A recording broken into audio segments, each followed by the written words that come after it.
let's talk about how we can really struggle with the consequences of being abused at work. Hi, my name is Dr. Natalie Jones.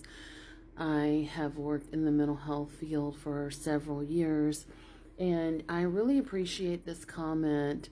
Um, I almost didn't survive the abuse at work, and I feel like this is a much needed conversation, and this is why, I always stress, if you can, make sure you're seeing your mental health or your medical practitioner. And transparency. I had to go out on a stress leave before I ultimately left my job at corrections. It was just too stressful and overwhelming. And I had a wonderful, I had a wonderful team of doctors, my primary and my therapist. My therapist suggested it, and my primary co-signed off of it. He's like, you know what, Natalie, just take 3 months off of work.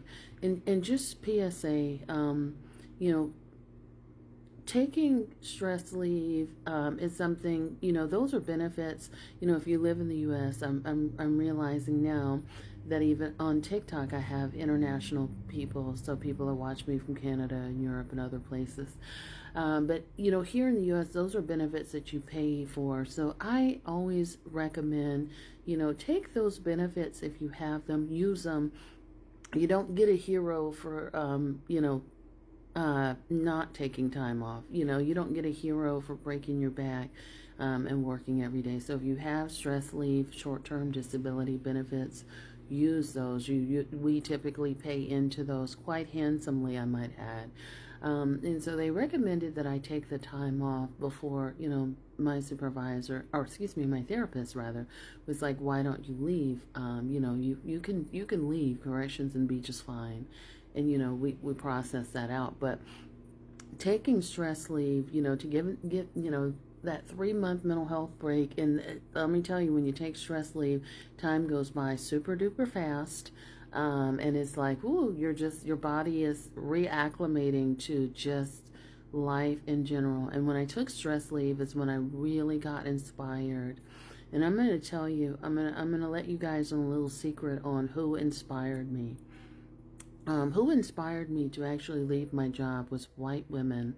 And it's not that I put white women on a pedestal, but just hear me out for a second. What I've noticed about white women, when I took my stress leave, white women, and I was living life like a normal person. First I was like trying to run errands and stuff, but then I slowed down, and then I was just like, let me go out to eat, let me go out to breakfast, let me go to lunch, or let me go do some stuff, let me like sit in a cafe, let me go read a book.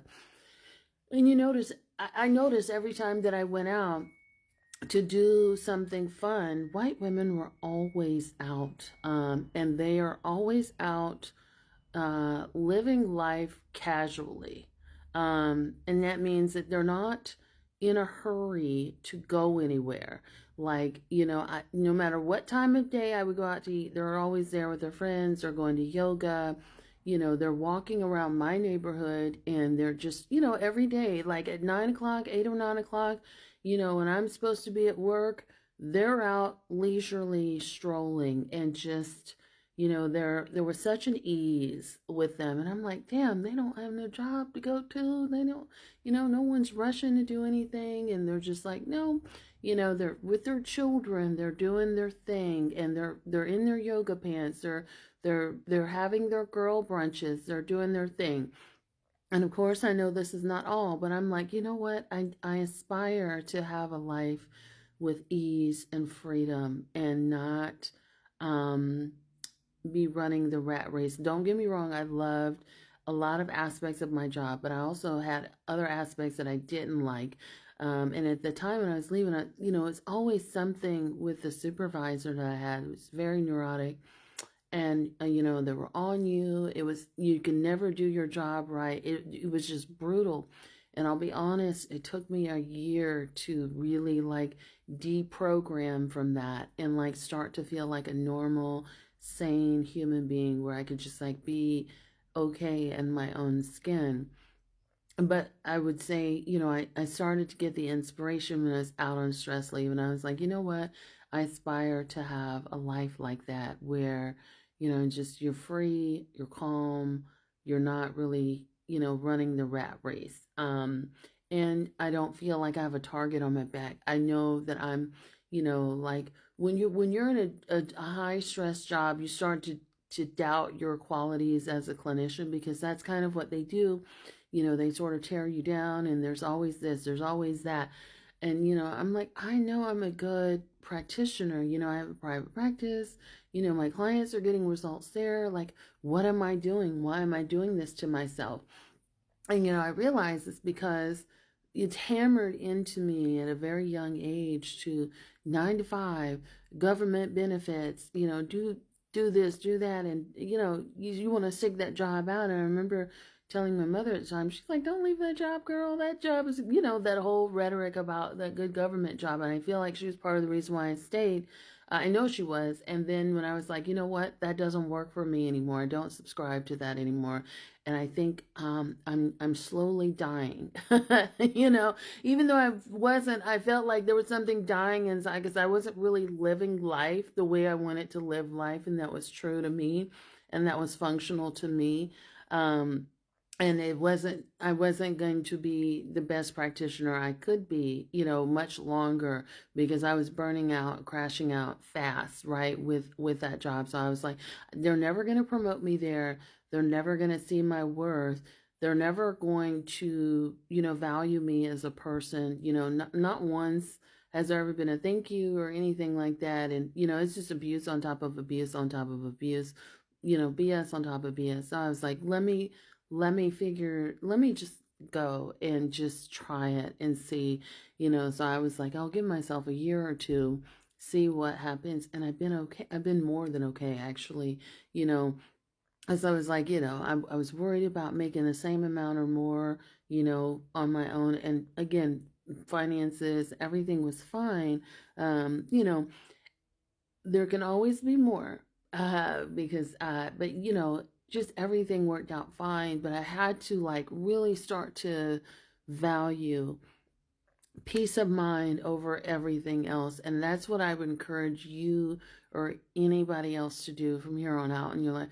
Value peace of mind over anything. It's not worth it to run yourself in the ground for, a job that just isn't going to value you and will happily run you into the ground and replace you happily when you can no longer perform. And, when I left, I had been there almost 5 years, and I was supposed to, be vested. You're supposed to be vested in a government job at 5 years. It was 4 years. I think it was like 4 years and 7 months, or 4 years and 8 months, something like that. And I was like, I don't think I can do it. And my therapist is like, don't stay, go. And everybody thought I was crazy. And I was like, I gotta get out of here. This is done. And when I left, my employer, I was considered an OG, and I think it's a bad thing. I personally think it's a bad sign, not a bad thing, but a bad sign for the organization when you have OGs that are leaving, right? When you have people that have been there a while. Because I think that's part of the backbone of a lot of organizations. They're not going to tell you that because they like to let you know that you are easily replaceable. But I think when people leave, that's a good sign of crumbling. And when I left, shortly thereafter, about 80% of the staff, the psychology and mental health staff left. And I don't know that it's ever been replenished at that facility. I don't know if they ever got their normal numbers back up after I left. And so it was like very damning and very confirming at the same time. And that's, if I could tell you guys anything, is take your leaves, take your paid times off, take your breaks, be loyal to yourself over any organization, value your mental health over anything, and do what you need to do to make your life fulfilled and sustainable for you. Because I didn't have children. So for other people who have children and other obligations, even though I had a business, and that's a huge obligation, you got to consider, what works for your life, but always try to prioritize your mental health and your stability and peace of mind over everything.